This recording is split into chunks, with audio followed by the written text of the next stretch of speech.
All right, turning to our top story, a lot of commotion at Quinnipiac University over a racist Snapchat photo sent out by a QU student. The student photographed is actually wearing a facial mask, a skin treatment, but a fellow student who snapped that photo captioned it "Black Lives Matter" before sending it out. Now, that student who sent the photo is no longer a member of the Quinnipiac community.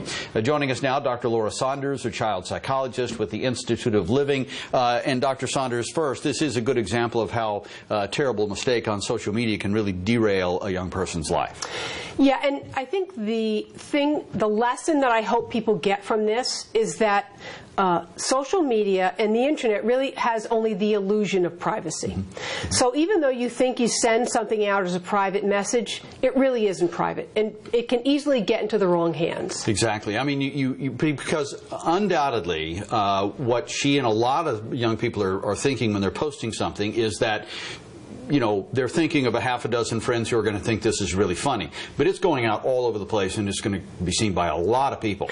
Well, you just don't have the control over that, right? Once you release something, you lose control over it. And what may seem like a joke at first really spins out of control very quickly, and it's a very hard lesson. So this age range, this sort of young adult age range, they're missing the piece that foresight, right? What I do now could affect me tomorrow or a week later or a year later. Mm-hmm. So it's really a developmental issue too. I mean, this isn't like 45-year-olds doing these things. Right. These are teens or college students. So I think sometimes something very unfortunate happens when that was not the intention at all. Right, and as we were just talking in the break, there really are two issues here. One is the social media that we've just been talking about, but another is the racism aspect.